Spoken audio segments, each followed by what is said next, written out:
Hi hello എല്ലാവർക്കും നമസ്കാരം. ഞാനിന്നൊരു നമ്മുടെ ക്യാബേജ് തോരനാണ്.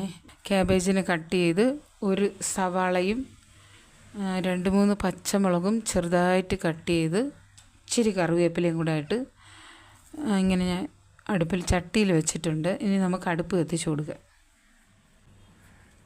ഇച്ചിരി ഉപ്പും ഇട്ട് വേണ്ട കുറച്ച് നല്ല ജീരകം ഒന്നിങ്ങനെ തിരുമ്മി അങ്ങനെ നമുക്ക് ഇട്ട് കൊടുക്കാം.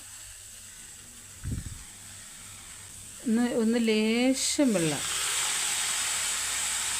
നമുക്ക് നന്നായിട്ട് അതിനെ ഒന്ന് മിക്സ് ചെയ്ത് കൊടുക്കുക. ഉപ്പും ഈ ഉള്ളിയും എല്ലാം കൂടെ ഒന്ന് സെറ്റാവാനായിട്ട് ഇട്ട് കൊടുക്കുക. എന്നിട്ട് നമുക്ക് ഒന്ന് അടച്ചിടാവേ. തീയും നമുക്ക് കുറച്ച് വെച്ച് കൊടുക്കുക. അതിൽ ആ വെള്ളം വറ്റുന്നത് വരെ ഇച്ചിരി ഒന്ന് വെന്ത് വരട്ടെ. നല്ല കട്ടിയുള്ള ക്യാബേജാണ്, അപ്പോൾ അത് ഇച്ചിരി വേകാനുണ്ട്. നമ്മളെ എണ്ണയിൽ മാത്രം നിൽക്കത്തില്ല, ആവിയിലും പറ്റത്തില്ല. അപ്പോൾ ഇച്ചിരി ഒന്ന് ഞാൻ തീ നല്ലപോലെ കുറച്ച് ഇട്ട് കൊടുത്തിട്ടുണ്ട്. അടച്ചു വെച്ച് നമുക്ക് ഒരു 5 മിനിറ്റ്സ് അങ്ങനെ ഇരിക്കട്ടെ. നമുക്ക് അത് അടപ്പ് തുറന്ന് നോക്കാവേ. വെന്തിട്ടുണ്ട്.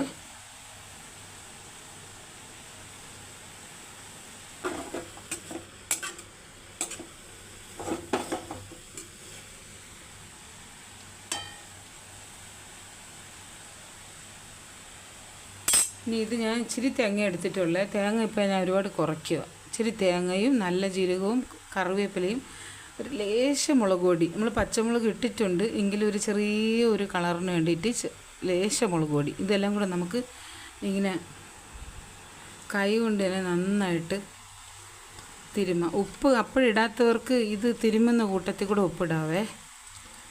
ഇതിങ്ങനെ നന്നായിട്ട് തിരുമ്മി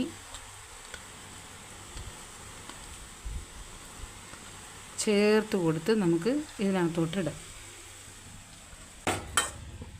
ഇനി ഇച്ചിരി നേരം കൂടെ ഈ തീയിൽ തന്നെ നമുക്കൊന്ന് അടച്ചു വെക്കാവേ. ഞാനിപ്പോൾ ഇതുവരെ എണ്ണ ഒഴിച്ചിട്ടില്ല. ഞാനിപ്പോൾ തീ കുറച്ച് വെച്ചിട്ടുണ്ട്. ആ ചെറിയ തീയിലൊന്ന് വെന്ത് വരട്ടെ. നമുക്ക് ഇത് തുറന്ന് നോക്കാവേ. നല്ല സെറ്റായിട്ടുണ്ട്. ഇനി ഇതിൽ നമുക്ക് ഇനി എണ്ണ ഒഴിച്ചു കൊടുക്കാം.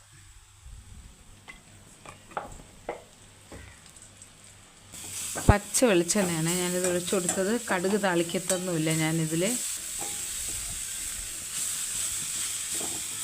അപ്പോൾ ഇപ്പം തന്നെ അതിൻ്റെ പരിപാടി കഴിഞ്ഞു. ഇനി നമുക്ക് ഇച്ചിരി കൂടി ഒന്ന് മൂത്ത് കിട്ടാനുണ്ട്. അപ്പോൾ നമുക്കത് കഴിഞ്ഞിട്ട് കാണാവേ. അപ്പോൾ നമ്മുടെ അടിപൊളി ക്യാബേജ് തോരനോടെ സെറ്റായിട്ടുണ്ട്, കണ്ടോ. ഓക്കെ, പിന്നെ നമുക്ക് പാത്രത്തിലെടുത്ത് കാണിക്കാവേ. നമുക്ക് തീ ഓഫ് ചെയ്യാം.